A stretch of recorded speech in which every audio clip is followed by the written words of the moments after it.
Namaste, everybody, and welcome to today's program on chronic fatigue syndrome. This is a very important condition and one that a lot of people are suffering from, and I'm happy to be able to share an Ayurvedic perspective with all of you about how to manage and how to best treat this condition. Let's begin by talking a little bit about what chronic fatigue is. Chronic fatigue is not just being tired. Chronic fatigue is more than just being tired. A lot of people are tired because they're overworked. A lot of people are tired because they're not sleeping well. With chronic fatigue, this is a level of fatigue that doesn't go away, even when you get enough rest. And so this is a condition that has no known cause, actually, in the West. If we look at it from an Ayurvedic perspective, it's defined as fatigue in which the cause is unknown and which is unrelenting, which means it doesn't improve when you rest. It's generally diagnosed by exclusion, which means that you have to be screened for every reason why you might be fatigued before you would be diagnosed from a Western perspective with chronic fatigue syndrome. So what might you be diagnosed with? If they were to do a thorough evaluation with you, they would be looking for a variety of viruses that a person might have, if they can identify them, that might be causing the fatigue. There are some viruses that become very, very chronic, like Epstein-Barr virus and cytomegalovirus and other viruses as well.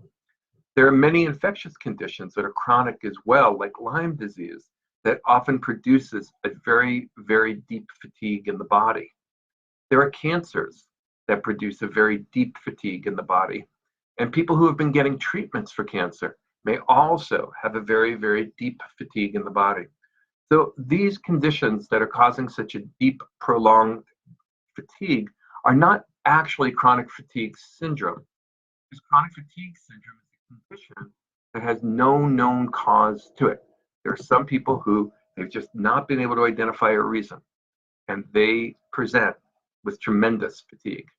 And these can be individuals who have been very energetic their whole life. So this is not just a problem in the mind. This is a problem actually affecting the nervous system and the physiology of the body. Now, there are, of course, something is causing the condition. Even though it's not known, there is something causing the condition. It just hasn't been identified yet. And for this reason, two people with chronic fatigue syndrome actually can present quite differently. And so some people with chronic fatigue syndrome might present with some pain in their body as well. And other people with chronic fatigue syndrome may not be sleeping well, even though if they get a good night's sleep, that might not be what actually remedies their situation. But there are many people with chronic fatigue syndrome that also are not sleeping well. Some people with chronic fatigue syndrome, and this is pretty common actually, if they do any kind of an exercise or activity, if they push themselves during the day, they are absolutely exhausted at night or after the activity. And I don't mean that they've really been pushing themselves hard. We all push ourselves hard from time to time, and we're exhausted at the end of the day. But this doesn't even need to be pushed that hard. These individuals just have to summon so much energy in order to do what other people would consider to be small tasks, and then they crash. Then they feel exhausted at the end of the day. Some people have other autonomic nervous system problems like hypotension or postural hypotension. The autonomic nervous system regulates your nervous system. So many people with chronic fatigue syndrome also have problems when they stand up, they might get dizzy. And so there's a wide variety of presentations. And this isn't really one condition. What this really is chronic fatigue syndrome of unknown origin. There is an origin, it's just not known. And what could that origin be? That origin could be a virus that just hasn't been identified in that person. And many people get what's called the post-viral syndrome. And a post-viral syndrome will produce chronic fatigue in a lot of people. Okay, so there could very well be a virus. Some people have autoimmune diseases that have not been identified. We're finding out today that there's so many more conditions caused by autoimmunity than we ever thought before. Autoimmunity or autoimmune disease means that your body is producing antibodies to tissues in your body. Usually when that happens, there is inflammation, but when it's attacking red blood cells, there can also be fatigue, and it generally does tend to present with a certain amount of malaise or fatigue along with the condition. So this gives you a little bit of background about what chronic fatigue syndrome is. And usually these individuals who are diagnosed with it have had the condition for 6 months or longer. So let's now talk about what might we think about this from an Ayurvedic perspective. First of all, from an Ayurvedic perspective, we have to understand who the person is that has the disease, not just the disease, but who the person is that has the disease. We want to know 3 things in Ayurveda. We want to know the nature of the patient. We want to know the nature of the imbalance. And then we want to know the nature of the medicine. So this condition can happen in someone who has a Vata nature, a Pitta nature, a Kapha nature, a Vata Pitta nature, a Vata Kapha nature, a Vata Pitta Kapha nature, and a Vata Pitta Kapha nature. This is their constitution. This is their Prakriti. So because this is their Prakriti, this determines the innate physiology of their body, how their body tends to function normally. All of our bodies tend to function differently, even when we're well. Our bodies tend to function differently. So we want to understand, who is this person? People of Vata nature, for instance, tend to have a little bit more energy and a difficult time containing that energy. People with Kapha nature have the lowest amount of energy, but the longest endurance. People with Pitta nature tend to be highly focused and tend to be driven toward their goal. They might burn out along the way.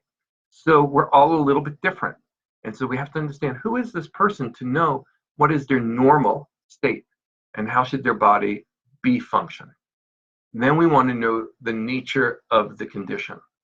Now, with some conditions, we can look at it from an Ayurvedic perspective and we can say, yes, this is what's happening with you, and here's the proper treatment for it.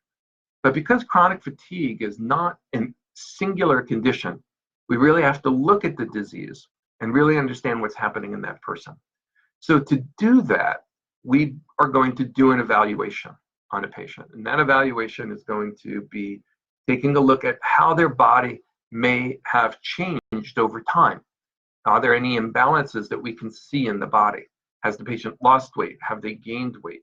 Has that affected the shape of the face? We are going to look at the tongue, and we want to get a sense from the tongue as to whether or not there's ama, or toxins, that have been accumulating in the body. We want to feel their pulse, which can tell us about the overall energy in their body, as well as the doshas in their body. We want to take a look at how their body is functioning physiologically, what's happening with their digestive system and elimination system. In women, the menstrual system. We want to check the function of the organs of the body, make sure that everything is working well. And typically, with a patient with chronic fatigue syndrome, it's not working well. We're going to find problems in the physiology of the body that is reflective of the reason why they are having this challenge with energy. So a thorough evaluation is essential to this process. Now, what could we look at, or what might we see from an Ayurvedic perspective? Well, when we look at energy in the body, we generally tend to talk about prana in the body. And prana is what gives you your short-term sprint type energy. This is what gives you your enthusiasm. It is what gives you your excitement level and allows you to just kind of jump up out of the chair and go do what you need to do. So we want to assess your degree of prana in the body. We also want to assess another energy, and this energy is called ojas. And ojas is a type of energy in your body that's not about get up and go. It's about keep on going. It's what gives you your endurance. It's also what allows you to resist stress. And so it is your ojas that will give you your longer term energy. In fact, you need the ojas in order to contain the prana. If the ojas drops, then even your prana will dissipate quickly and you won't be able to sustain that burst of energy. So when we look at long-term energy in the body, ojas is actually more important than prana. in terms of your long-term energy. And almost universally, patients with chronic fatigue syndrome have low ojas and need to have that remedied. And when that is remedied, then the practices that build the prana, which is going to give you that ability to get up and go, can be practiced and actually have benefit. Otherwise, that energy dissipates. You try to cultivate it, but it dissipates. Cultivate it again, and it dissipates. So it's ojas that is going to be the most important thing that you can do. Now, let's talk about that. Let's talk about how to build the ojas. Then we'll talk about how to build the prana. And if you have any questions along the way, please feel welcome to ask your questions. You can type them in either on Instagram or Facebook, and my assistant will be writing those down. And I'll take a couple of questions at the end of the program in about 10 minutes from now. Okay? So go ahead and just type your questions in at any time. Well, let's talk about prana. So prana, let's talk ojas first, because I said ojas is more important. So to build your ojas, you must have healthy digestion. And your digestion is one of the 3 pillars of life in Ayurveda, which means it's part of the foundation of your well-being. So we have to digest our food properly in order for our body to function properly. So an Ayurvedic doctor is going to assess your digestion and work with you on that. And that means taking a look at not only what you eat, but how you eat and how you digest your food. You know, we're not what we eat, we're what we actually digest. So Ayurveda focuses great attention on your digestion. That power of digestion is called Agni in Ayurveda. So it means choosing the right foods that match the balance of energy that's present in you right now, not your constitution, what we call your Vikriti, or your current state of being. So we want to make sure that you're able to digest what you eat. Then, once we have your Agni healthy, then we can give you the foods that have the highest ojas building potential. And the foods that have the highest ojas building potential are heavier foods. They're foods that are actually harder to digest. Things like nuts. And I don't mean peanuts. I mean cashews, almonds. Peanuts are not actually a nut. They're very difficult to digest, and they don't build much ojas. So the other nuts, and consuming them and being able to digest them will help you to build ojas. So too will dairy. Dairy is also hard for a lot of people to digest. And I do mean cow milk, not almond milk or rice milk, but actual real cow milk. The highest quality that you can get, the better. So that would mean to try to get an unprocessed milk, a raw milk if you can. Otherwise, organic whole milk. This has great ojas building potential, and so do the milk products like yogurt. All right, but they do have to be taken properly. We never take them cold. We always take them combined with the proper spices to make sure that we're able to digest them. So if you're going to experiment with this and building your ojas, then what I would suggest you do, especially if you've had a hard time with milk, is maybe take half a cup of milk and half a cup of water, and then add to that some ginger and some cardamom, and take this hot, and then sip it like a tea. And then eventually you can have whole milk just by itself with the same spices in it taken warm. This really builds your ojas. It's wonderful, but all milk products do. Cheese also builds ojas, but is even harder to digest. And so we don't recommend cheese in Ayurveda, because what is not properly digested will actually create a toxin in your body that we call ama. So I would try to stay away from the cheese, but take the dairy and the other forms of dairy. Okay. In addition to the dairy and the nuts, oils in general can be very beneficial. Ghee, of course, comes from milk, but sesame oil is also very good. Olive oil, all the oils in the body are also helpful for building ojas. Again, you have to digest those properly. Your Agni has to be healthy. You might want to work with an Ayurvedic practitioner on your digestion to make sure that it's optimal. Now, if you're having a diet that's dairy-based and you're having plenty of oils and plenty of nuts, you're probably doing quite well for building your ojas.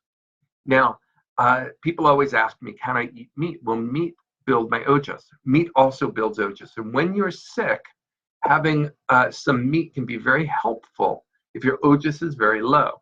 So if you're a vegan and you're having chronic fatigue, this concept could challenge you a great deal, or a vegetarian, this concept could challenge you a great deal. Sometimes what we do is we have meat soups, and into those meat soups, we'll put herbs and we'll put different vegetables. In Ayurveda, we do not consume meat as a lifestyle, but we do consume meat as a medicine. And it's important to know the difference between the two from an Ayurvedic perspective. All right. So these are some things that you can do. Now, that doesn't mean, by the way, just having a big steak, all right, or having a McDonald's hamburger. That's not what I'm talking about. I'm really talking about preparing it properly, not large amounts, but making it almost like a stew or a soup so it's easily digested with the proper spices in it. So this is a diet that builds your ojas. Root vegetables, by the way, build ojas, not as much as these other foods, but they do build ojas. So things like beets and carrots will also build ojas. They have to be very well cooked. What doesn't build ojas is salads. So stay away from emphasizing those leafy greens if you're having chronic fatigue. You don't want your whole meal to be a salad and a juice drink that you might make. That's not going to support your healing from chronic fatigue. So building ojas is very important to do. You also need to protect your ojas, and you protect your ojas by your lifestyle. So a healthy lifestyle is very, very important, and that's a lifestyle that does give you enough rest. That's going to be very important. You don't want to overly stimulate yourself, your senses, whether it's through sound and music or visual, watching intense movies. Those will exhaust the person anyway who has chronic fatigue. And so most people with chronic fatigue know that about themselves, and they say, I don't have the energy to go to a movie. I can't watch those movies. It just doesn't feel right. I can't listen to that loud music. It's not feeling right to me. So people with chronic fatigue often guard their senses, but I want to give you that permission to do that if you're not currently doing that. Make sure your senses remain as calm as possible. All right, also another pillar of life is sleep, and it's important to sleep well. But a lot of people with chronic fatigue syndrome are not sleeping well. Again, this isn't the cause of the fatigue. It's actually more of a consequence of some underlying condition. So the sleep is restless. So I want to recommend to you the practice of Yoga Nidra. Yoga Nidra is a beautiful practice for giving your body a deep rest. In fact, the depth of that rest is often said to be deeper than ordinary sleep. And I created a recording, a CD, a recording you can download, or you can go on YouTube. You can try to watch it for free, and you can do and learn this practice. And you'll take your whole body through a deep process of relaxation where you stay awake and aware throughout the entire process. And you release tension in your body, and you allow the energy to flow freely in a way that is going to support your healing.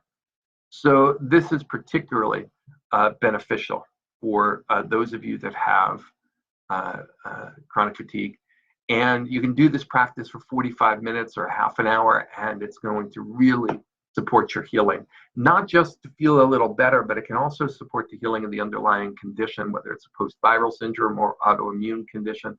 I really want to recommend that. The recording I made is called Yoga Nidra and Self-Healing, and you can look for that at Amazon or iTunes or anywhere else that you might want to download that. So I do recommend the practice of Yoga Nidra. This is a wonderful practice. Now, in addition to understanding what's happening with ojas, it's important, once you're building your ojas, to then build your prana. And prana is, again, that type of energy that gives you the quick burst of energy, allows you to jump up from the chair and keep on and get yourself moving. That's a good way to look at it. Prana is the kind of energy that gets you moving. Ojas is the kind of energy that keeps you moving. All right, very simple way to think of that. So to build your prana, you must have the ojas. If you don't have the ojas, you won't be able to hold on to the prana. Let's talk about how to build the prana. After you built your ojas, now the leafy green vegetables, salads, and the juices are wonderful. They will give you that capacity to get up and go, and you'll have the ojas to keep on going. In addition, you can do yoga practices like pranayama, different breathing practices that you may know. This is the time now to do that only after you have built your ojas. I'll say that again, only after you have built your ojas. Then you can do these yoga practices, and they will have a more energizing effect upon you. Okay? So you've got to build the prana and the ojas together. Now, in addition to that, some people with chronic fatigue syndrome do have toxicity in their bodies, right? It's not one condition. There are many different kinds of presentations. And that toxicity in the body is called ama from an Ayurvedic perspective. And patients with a lot of ama do need to rid themselves of that ama. Otherwise, their efforts to build their ojas and their prana will fail. Now, that's tough to do when you have chronic fatigue syndrome, because the way in which we cleanse our bodies from ama tends to create more fatigue at first. It tends to create more exhaustion at first, because we ask patients to take a very light diet. And it's that light diet then that allows your Agni, that fire, to digest the ama that is in your body and in the cells of your body. So some patients may need to go for a week or as long as a month trying to cleanse their bodies. Now, this is not a dramatic cleanse. It's not the fasting kind of cleanse. Your Ayurvedic practitioner can guide you through this. It might be consuming a mono diet of khichdi, for instance, with the proper spices in it. It also may mean smaller portions. If your diet's already great now, it could mean smaller portions. And it also could mean taking certain herbs and spices. This is not a strong cleanse. This is not panchakarma. We don't do panchakarma during chronic fatigue syndrome. Instead, what we do is something called shamana chikitsa. And shamana means to gently purify the body, to gently purify the body. So we might go through a period of gentle purification before we build the ojas. Then once we build the ojas, then we can turn our attention to the prana. And that is how we manage it from an Ayurvedic perspective. Now, all of this is dependent upon the balance of doshas. So all of this is going to be dependent upon whether or not what has caused your disturbance is due more to the vata dosha, more to the pitta dosha, or more to the kapha dosha. Most of the time, these presentations look very much like a vata dosha imbalance. And many people will follow a vata pacifying program in order to manage it. All right, so when you're making your food choices, you would be choosing the foods that reduce that dosha. However, what a lot of people don't realize is that pitta dosha can cause burnout and cause essentially what looks exactly like a vata problem. And this is called a kavyoguna, where the pitta dosha burns out the energy of the body, creating space that vata fills. But the origin of it is pitta dosha. Both vata and pitta can also combine. And these are the two doshas that tend to be most at fault for causing chronic fatigue syndrome. Kapha dosha, much less so, but it can happen. It happens when kapha dosha becomes very, very sluggish and blocks the energy of your body. And then the purification is really very beneficial. So purification is really very good, and even stronger purification, when the condition is primarily caused by the kapha dosha. Now, we've talked about yoga nidra, and we've talked about lifestyle, and we've talked about proper diet to build ojas. We've talked about the importance of improving your digestion and your normalizing your elimination as a part of an overall treatment plan. The last part of the treatment plan is the herbal approach to building your body again. And so much of that herbal approach and what's going to be done is going to depend upon the findings of the Ayurvedic doctor. This is essential because there are many different approaches. Your doctor may feel, either based on the evaluation or based on their experience, that the cause in your condition is an unfound microbe. If the cause is an unfound microbe, the doctor is going to give you herbal formulas that have an antimicrobial action. And this is going to support your body to fight the underlying infection that might be contributing to the chronic fatigue. Another approach that an Ayurvedic doctor might take is an ojas building approach with herbs. And this is utilizing herbs that have a special action in the body called a rasayana with the capacity to build ojas. Some of the famous herbs are herbs like amalaki, shatavari, ashwagandha. These are just some of them. There are many, many herbs. Guduchi comes to mind, kapikachu or atmagupta. These are all herbs that have this great capacity to build ojas in the body. So your doctor may create a formula to help you with that, ideally when the time is right. Okay, ideally when the time is right, because as I said, if your Agni or your digestion is not healthy, these same foods and herbs that build ojas will instead create ama. So you don't want to take those prematurely. There's a formulation called Chavan-Prash that's commonly used. It's based in Amalaki. Very, very famous formula for building the ojas. And so this can be very beneficial for building ojas in patients who do not have ama. So again, always important to get rid of the ama before we try to build the ojas. And another approach that a lot of practitioners will use, especially in patients who have a more pitta nature and a greater likelihood of pitta burnout, is to rejuvenate the liver. And Guduchi is one of the great herbs for rejuvenating the liver. There may be other herbs that are utilized like dandelion root and milk thistle, as well in many, many formulations that are put together. So there are different approaches herbally, depending upon the practitioner's assessment and also the practitioner's experience in working with patients like you. Now, here's what I want you to know. I want you to know that you can be well if you're experiencing chronic fatigue. It may seem like you've had this forever now. You may have had it for 6 months. You may have had it for a year. You may have had it for several years. Don't give up. Really, what you're on is a healing journey right now.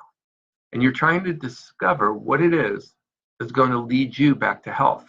That discovery is in part to look for help outside yourself. That's the practitioner's guidance. That's going to be the herbs and the foods that you take. The greatest journey is the journey inside yourself.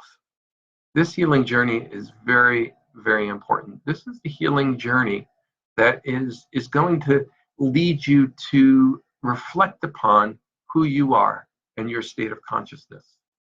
Vedanta teaches us, this is one of the underlying philosophical systems of yoga and Ayurveda.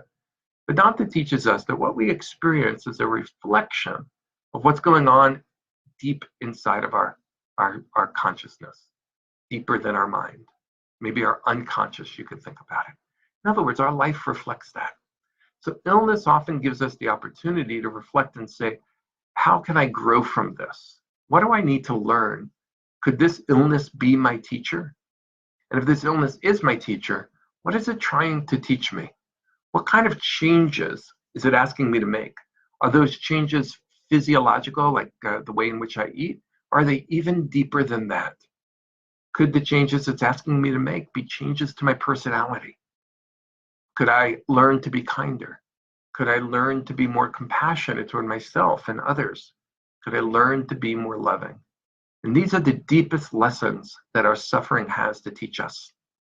And so every human being walking this earth does have challenges. Some of those challenges are physical. Some of those challenges are emotional. Some of those challenges are more existential or spiritual. Oh, everybody that is walking about is on this journey. We're all on this journey together. So I encourage you to take a moment to reflect and ask yourself, what is this illness trying to teach me? What can I learn from it? Talk to your practitioner about it. And hopefully your practitioner will be able to give you the guidance so that you can move forward on your journey. Now I have a couple of announcements to make before we conclude today. And I want to let you know about a few things. I wanted to let you know that the next Facebook Live that we're going to be doing is January 8th. And we're going to do that live with a massage demonstration as well. So we're going to show you Ayurvedic Abhyanga and Ayurvedic massage, and I think you'll really enjoy that. We'll talk about it as well and many of the benefits of it. That's another practice, by the way, that does build ojas. And so that might be part of a treatment plan that an Ayurvedic practitioner puts together for chronic fatigue syndrome. I also want to let you know that we have our Yoga Nidra teacher training programs coming up that I'll be teaching along with Dr. Dearhart. And so that takes place at the Shivananda Ashram in the Bahamas every year. And this year it's March 28th until April 1st.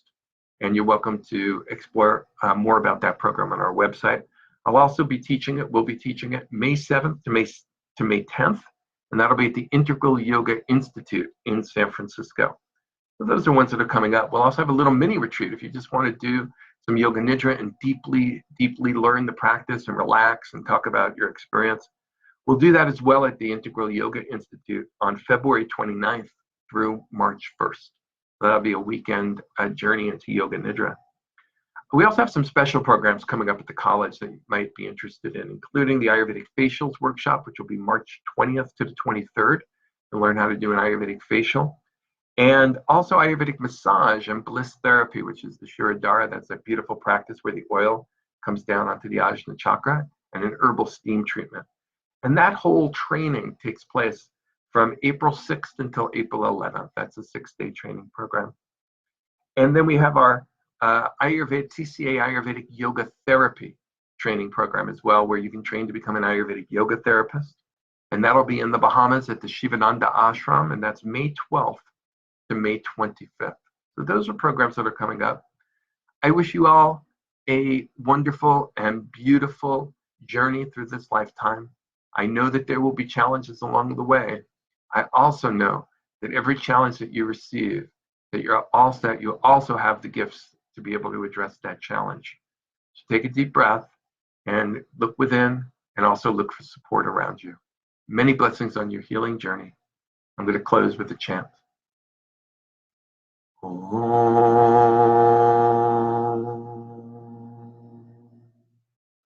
Asatoma Satkamaya Tamasoma Jyotirgamaya Vrityomam Vritam Gamaya Om Purnamada Purnamidam Purnat Namadachate Purnasya Purnamadaya Purnameva Vashistate Om Shanti Shanti Shanti Om Peace.